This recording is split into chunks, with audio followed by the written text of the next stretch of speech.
నా పేరు శ్రీను, మాది కోరిపల్లి గ్రామం, శంకరంపేట మండల్. మేము ఇక్కడికి ఒక 3 మండలం వాళ్ళం వచ్చినాము.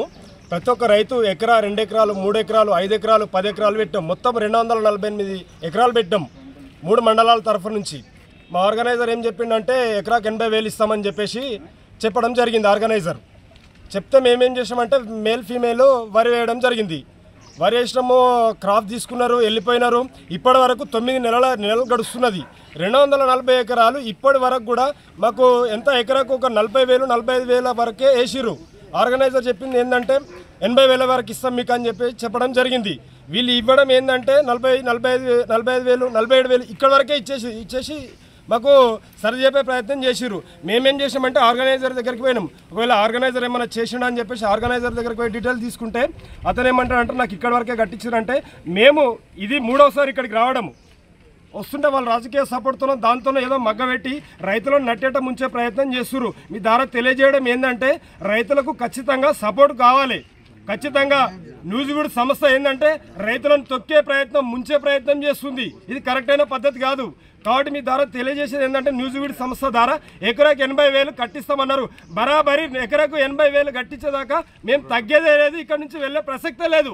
ఖచ్చితంగా మాకు ఎకరాకు 80,000 ఇవ్వాలని మేము డిమాండ్ చేస్తున్నాము మీ ద్వారా. హైబ్రిడ్ వరి సాగు చేయడం జరిగింది. మాకు చెప్పేటప్పుడు ఏం చెప్పారు, క్వింటల్ పరంగా ఒక రేటు చెప్పారు. ఒకవేళ వాతావరణం అనుకూలించక మేల్ ఫీమేల్ ఏదన్నా తేడా అయితే రైతు నష్టపోకుండా ఎకరా చొప్పున 80,000 రూపాయలు చెప్పడం జరిగింది. సరే, మేము కూడా రైతులకు అదే విషయం చెప్పినాం. వాతావరణం సహకరించలేదు, పంట దిగుబడి తగ్గిన తర్వాత మాకు అప్పుడు వీళ్ళు కంపెనీ వాళ్ళు చెప్పలేరు స్లాబ్ సిస్టమ్ ఉంటుంది, మేము తగ్గితే తక్కువ కట్టిస్తాము, ఎక్కువ పంట వస్తే ఎక్కువ కట్టిస్తాము అనే విషయాలు ఏం చెప్పలేరు. పంట తీసుకొని పోయిన తర్వాత పేమెంట్లు చేసేటప్పుడు స్లాపులు చూపిస్తారు. ఏమయ్యా ఈయనకు కింటలే వచ్చింది, 2 కింటలే వచ్చింది, మేము ఎట్లా కట్టాలని చెప్తాం.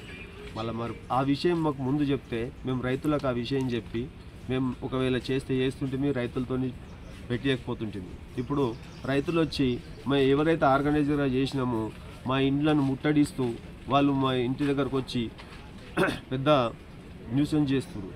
దయచేసి న్యూజివీడ్ కంపెనీ ఇక ముందు ఎక్కడైనా, వీడికి 3 నెలలు అవుతుంది మేము పోరాటం చేయబట్టి, ఇక ముందు ఎక్కడైనా మోసం ఉంది. ఇది చాలా జాగ్రత్త. ఆర్గనైజర్లు అందరూ కూడా దీన్ని నమ్మకండి.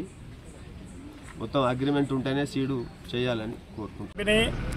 మా మెదక్ జిల్లాలో చిన్నశంకరంపేట మండలం, మెదక్ మండలం, పాపన్నపేట మండలంలో రైతులకు మేల్ ఫీమేల్ సీడ్ ఇచ్చి ఎకరాకు 80,000 చొప్పున ఒకవేళ పండకున్న నష్టపరిహారం చెల్లిస్తామని చెప్పి పూర్తిగా 248 ఎకరాల్లో వాళ్ళ సీడ్ పెట్టుకొని ఇప్పుడు 80,000 కాదు కదా, కనీసం 50,000 చొప్పున కూడా ఇవ్వకుండా రైతులను నట్టేట ముంచుతున్నారు.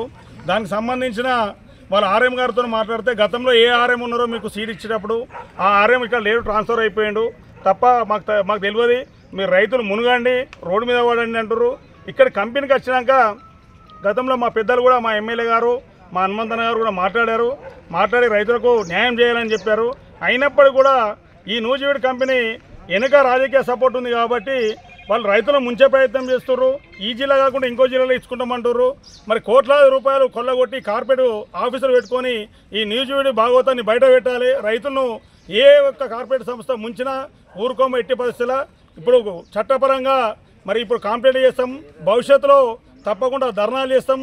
అవసరంగా అంటే సీఎం రేవంత్ రెడ్డి గారి దృష్టికి కూడా దీన్ని తీసుకెళ్తామని మీ ద్వారా తెలియజేస్తున్నాను.